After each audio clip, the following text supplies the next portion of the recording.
Good afternoon. I've just met with the Vice President, Secretary Blinken, Secretary Austin, the National Security Advisor Sullivan, and other members of the National Security Leadership Team, the Situation Room, to discuss our ongoing efforts to evacuate American citizens, third country civilians, Afghan allies, and vulnerable Afghans. And I want to provide the American people with a brief update on the situation in Afghanistan. Since I spoke to you on Monday, we've made significant progress.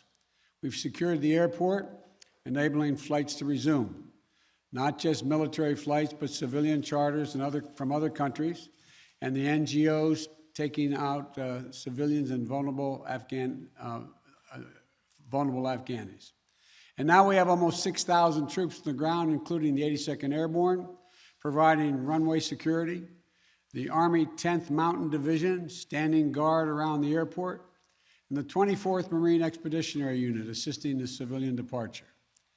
This is one of the largest, most difficult airlifts in history, and the only country in the world capable of projecting this much power on the far side of the world with this degree of precision is the United States of America. We've already evacuated more than 18,000 people since July and approximately 13,000 since our military airlift began on August the 14th. Thousands more have been evacuated on private charter flights facilitated by the U.S. government. These numbers include American citizens and permanent residents, as well as their families. It includes SIV applicants and their families, those Afghans who have worked alongside us, served alongside of us, gone into combat with us, and provided invaluable assistance to us, such as translators and interpreters. The United States stands by its commitment that we've made to these people, and it includes other vulnerable Afghans, such as women leaders and journalists.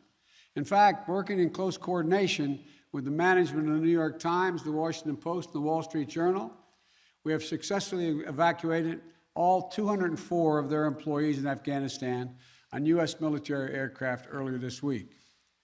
We've established the flow of flights, and we've increased the number of people we're moving out of the country. We paused flights in Kabul a few hours this morning to make sure we could process the arriving evacuees at their transit points. But our commander in Kabul has already given the order for outbound flights to resume. Even with the pause, we've moved out 5,700 evacuees yesterday, and we're working on a variety to verify that number of the Americans are still in country as we work on this, because don't have the exact number of people who are Americans who are there, and those who may have come home to the United States. We want to get a strong number as to exactly how many people are there, how many American citizens, and where they are. Just yesterday, among the many Americans we evacuated, there were 169 Americans who we got over the wall into the airport using military assets. We're also facilitating flights for our allies and our partners, and working in close operational coordination with NATO on this evacuation. For example, we provided overwatch for the French convoy bringing hundreds of their people from the French embassy to the airport. These operations are going to continue over the coming days before we complete our drawdown. We're going to do everything that we can to provide safe evacuation for our Afghan allies, partners, and Afghans who might be targeted because of their association with the United States. But let me be clear. Any American who wants to come home, we will get you home. But make no mistake, this evacuation mission is dangerous. It involves risks to our armed forces, and it's being conducted under difficult circumstances. I cannot promise what the final outcome will be, or what it will be, that it will be without risk of loss. But as Commander-in-Chief, I can assure you that I will mobilize every resource necessary. And as an American, I offer my gratitude to the brave men and women of the U.S. Armed Forces who are carrying out this mission. They're incredible. And as we continue to work the logistics of evacuation, we're in constant contact with the Taliban, working to ensure civilians have safe passage to the airport. We are particularly focused on our engagements on making sure every American who wants to leave can get to the airport. Where we have been seeing challenges with Americans, for Americans, we have thus far been able to resolve them. We've made clear to the Taliban that any attack on our forces or disruption of our operations at the airport will be met with swift and forceful response. We're also keeping a close watch on any potential terrorist threat at or around the airport, including from the ISIS affiliates in Afghanistan who were released from prison when the prisons were emptied. And because they are, by the way, and make everybody understand that the ISIS in Afghanistan have been the sworn enemy of the Taliban. I've said all along, we're going to retain a laser focus on our counterterrorism mission, working in close coordination with our allies and our partners, and all those who have an interest in ensuring stability in the region. Secretary Blinken, who's with me today, met this morning with our NATO allies in consultation about the way forward, so that Afghanistan cannot be used in the future as a terrorist base to attack the United States or our allies. For 20 years, Afghanistan has been a joint effort with our NATO allies. We went in together, and we're leaving together. And now we're working together to bring our people and our Afghan partners to safety. In the past few days, I've also spoken directly with the British Prime Minister, Mr. Johnson, Chancellor Merkel of Germany, and President Macron of France. We all agreed that we should convene, and we will convene, the G7 meeting next week, a group of the world's leading democracies, so that together we can coordinate our mutual approach, our united approach on Afghanistan and moving forward. We are united with our closest partners to execute the mission at hand.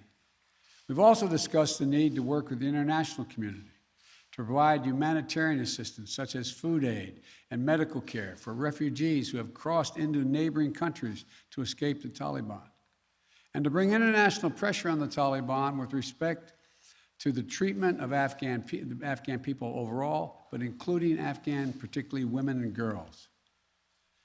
The past week has been heartbreaking. We've seen gut-wrenching images of panicked people acting out of sheer desperation. You know, it's completely understandable. They're frightened, they're sad, uncertain what happens next. I don't think any one of us can see these pictures and not feel that pain on a human level. Now we have a mission to complete in Afghanistan. It's an incredibly difficult and dangerous operation for our military. We have almost 6,000 of America's finest fighting men and women at the Kabul airport. And we're putting their lives on the line, and they're doing it in a dangerous place to save other Americans, our Afghan allies, and citizens of our allies who went in with us. You know, I talk to our commanders on the ground there every single day, as I just did an hour or so ago. And I made it clear to them that we'll get them whatever they need to do the job. They're performing to the highest standard under extraordinarily difficult and dynamic circumstances. Our NATO allies are strongly standing with us, their troops keeping sentry alongside ours in Kabul, as is the case whenever I deploy our troops into harm's way. I take that responsibility seriously. I carry that burden every day, just as I did when I was vice president and my son was deployed to Iraq for a year. There'll be plenty of time to criticize and second guess when this operation is over. But now, I'm focused on getting this job done. I would ask every American to join me in praying for the women and men risking their lives on the ground in the service of our nation. As events evolve over the coming days, my team and I will continue to share the information and update the American people on exactly where things are. We'll use every resource necessary to carry out the mission at hand and bring to safety American citizens and our Afghan allies. This is our focus now. And when this is finished, we will complete our military withdrawal and finally bring to an end 20 years of American military action in Afghanistan. Thank you. May God bless you, our troops, and our diplomats, and all those serving in harm's way. And now I'll take questions. AP, Zeke Miller. Thank you, Mr. President. You vowed in your election that ushering an era where the rules can count on America to live up to these promises. You promised to lead Afghanistan, but you also promised not to help to bring out those who helped America in its war effort. We've seen these heart-wrenching images at the Kabul airport of people trying to get there, say nothing of the people who can't get to that airport. You made the commitment to get American troops out, to get American citizens out. Will you make the same commitment to those who assisted in the American war effort over the last 20 years, number one? And then number two, what is your message to America's partners around the world who have criticized not the withdrawal, but the conduct of that withdrawal and made them question America's credibility on the world stage? I have seen no question of our credibility from our allies around the world. I've spoken with our NATO allies. We've spoken with NATO allies, the Secretary of State. Our National Security Advisor has been in contact with his counterparts throughout the world and our allies, as has the General, I keep calling him a General, but my Secretary of Defense. The fact of the matter is, I have not seen that. As a matter of fact, the exact opposite I've gotten. The exact opposite thing is we're acting with dispatch, we're acting committing to what we said we would do. Look, let's put this thing in perspective here. What interest do we have in Afghanistan at this point with al-Qaeda gone? We went to Afghanistan for the express purpose of getting rid of al-Qaeda in Afghanistan, as well as getting Osama bin Laden. And we did. Imagine, just imagine, if bin Laden had decided with al-Qaeda to launch an attack from Yemen, would we ever gone to Afghanistan? Would there ever be any reason we'd be in Afghanistan? Controlled by the Taliban? What is the national interest of the United States in that circumstance? We went and did the mission. You've known my position for a long, long time. It's time to end this war. The estimates of the cost of this war over the last 20 years range from a minimum of $1 trillion to a think tank at one of the universities saying $2 trillion. That's somewhere between $150 million a day and $300 million a day. The threat from terrorism has metastasized. There's a greater danger from ISIS and al-Qaeda and all these affiliates in other countries by far than there is from Afghanistan. And we're going to retain an over-the-horizon capability that if they were to come back to be able to take them out, surgically move. So this is where we should be. This is about America leading the world, and all our allies have agreed with that. And by the way, before I made this decision, I was at the G7 as well as met with our NATO partners. And I told them all, every one of them knew and agreed with the decision I made to jointly end our involvement in Afghanistan. The first part of your question was, I can't remember now. Would you commit to the same commitment? Would you make the same commitment to bring out Afghans who assisted in the war effort? Yes, we're making the same commitment. There's no one more important than bringing American citizens out. I acknowledge that. But they're equally important almost is all those SIVs, we call them, who in fact helped us. They were translators. They went into battle with us. They were part of the operation. As well as we're also trying to get out as many NGOs, non-government organizations, women's organizations, et cetera. We're doing all we can. In the meantime, Secretary Blinken and I am going to be working with our allies to see to it that we can bring international pressure on the Taliban they're looking to gain some legitimacy. They're going to have to figure out how they're going to maintain that country. And there's going to be harsh conditions, strong conditions we're going to apply, and it will depend on whether they get help based on whether or not how and well they treat women and girls, how they treat their citizens. So this is just beginning on that score. stay past the 31st to make that happen, to bring all the Americans out, to bring those SIVs out? I think we can get it done by then, but we're going to make that judgment as we go. Now, Justin Sink of Bloomberg. Thank you, Mr. President. You just said that you would keep a laser focus on counterterrorism efforts, and that you don't see as great of a threat of terrorism from Afghanistan as other parts of the world. But if you and your administration so badly misassessed how quickly the Taliban would sweep through Afghanistan, and we no longer have an embassy there from which to run intelligence operations, how can you at all be confident of your assessment of the risk of terrorism and the ability of the U.S. to conduct over-the-horizon missions to keep it in check? Can you tell Americans that they're safe and will remain safe from terror attacks in Afghanistan? I think you're comparing apples and oranges. One question was whether or not the Afghan forces we trained up would stay and fight in their own civil war they had going on. No one, I shouldn't say no one, the consensus was that it was highly unlikely that in 11 days they'd collapse and fall and the leader of Afghanistan would flee the country.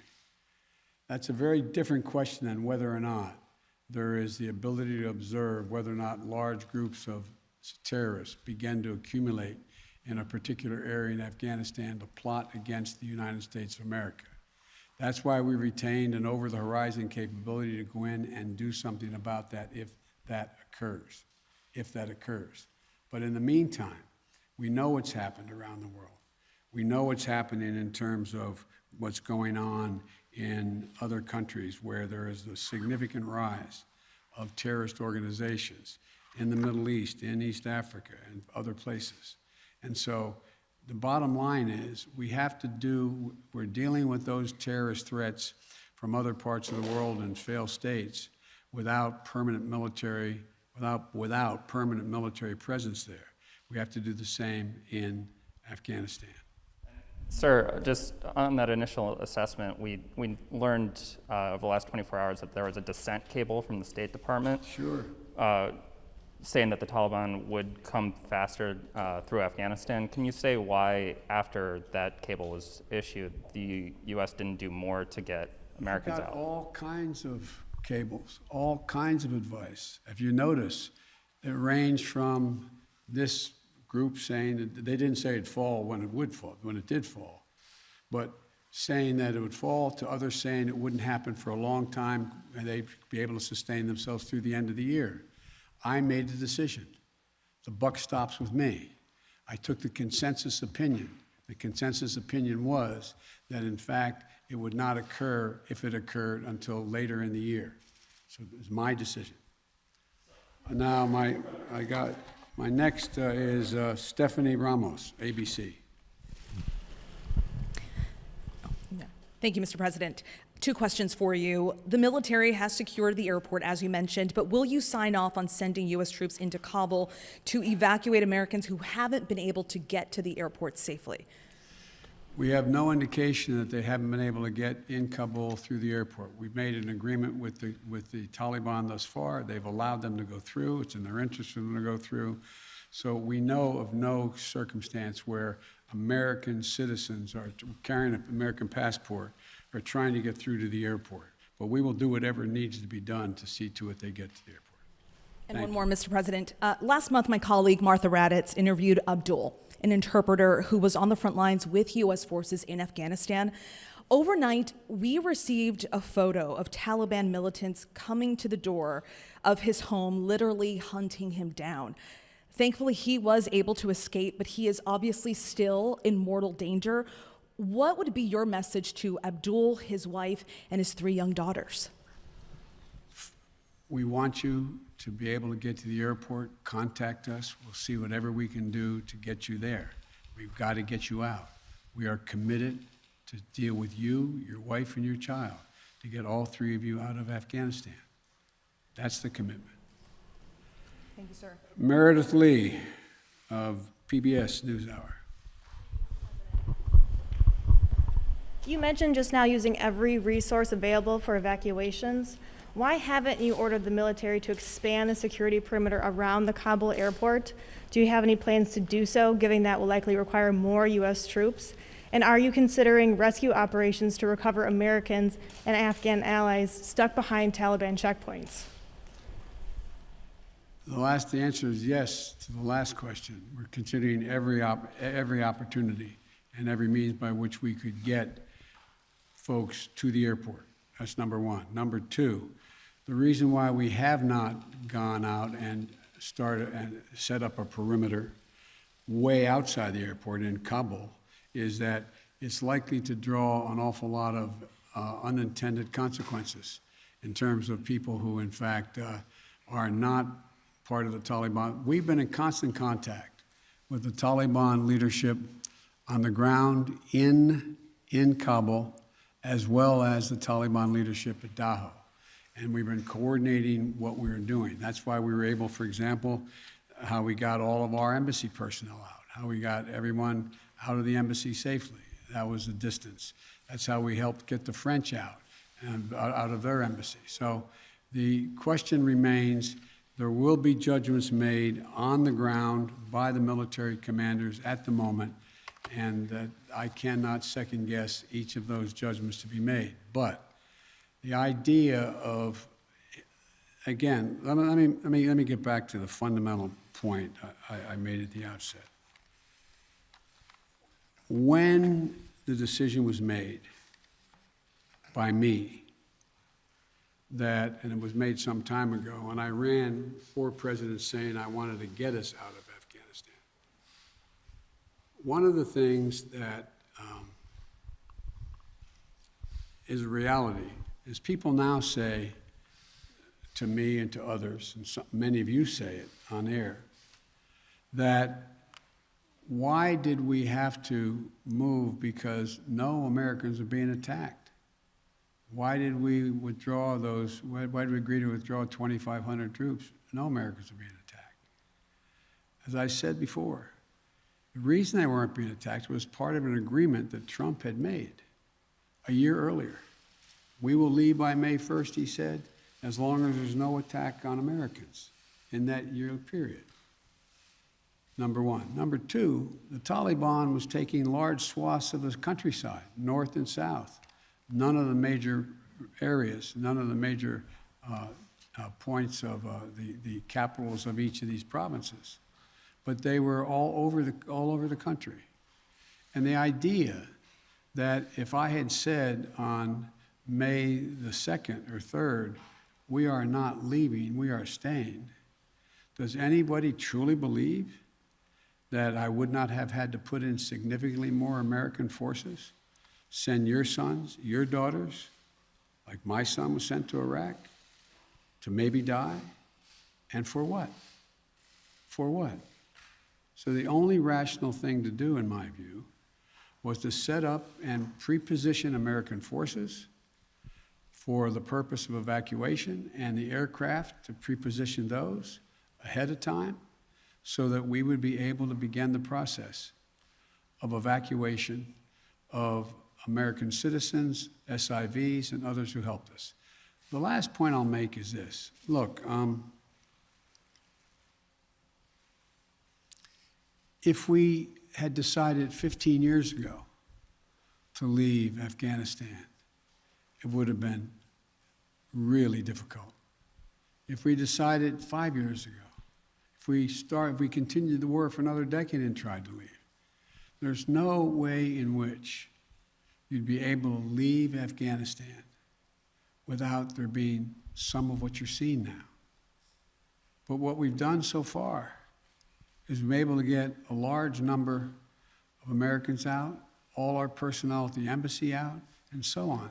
And thank God, so far, knock on wood, we're in a different position. Scott Detro. Scott, NPR. Thank you, Mr. President. I just want to follow up on something you said a moment ago. You said that there's no circumstances where American citizens cannot get to the airport.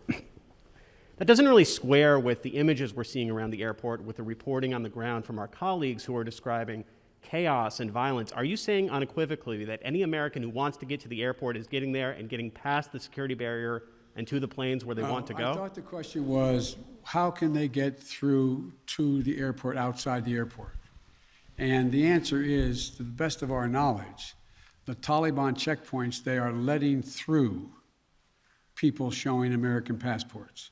Now, that's a different question when they get into the rush and crowd of all the folks just outside the wall near the airport. That's why we had to, I guess, was it yesterday or the day before, we went over the wall and brought in, how many? 169 Americans. So it is a process to try to figure out how we deal with the mad rush of non-Americans, those who didn't help, those who were not on the priority list, just any Afghan to be able to get out of the country. And so my guess is that no matter what, under what circumstances anyone, there's not a whole lot of Afghanis, there's a whole lot of Afghanis that just as soon come to America, whether they're any involvement with the United States in the past at all, rather than stay under Taliban rule or any rule. So what I was saying is that we have an agreement that they will let pass through the checkpoints that the Taliban control, let Americans through. But given this, given the negotiations with the Taliban, the scenes that we're seeing, can you just fully explain why the plan wasn't to go ahead with these evacuations of both Americans and allies before the drawdowns began, before Bagram was closed, looking back several months? Because whether it was now or several months from now, there seems to be a broad consensus that the Taliban would make these gains and these would be needed at some point. Well, yeah, at some point. But the point was that although we were in contact with the Taliban and Doha for this whole period of time, that some point wasn't expected to be the total demise of the Afghan National Force, which was 300 persons. Let's assume the Afghan National Force had continued to fight and they were surrounding Kabul. Be a very different story, very different story. But the overwhelming consensus was that they were not going to collapse. The Afghan forces, they were not going to leave. They were not going to just abandon and then put down their arms and take off. So that's what happened. Thank you very, very much. Thank you.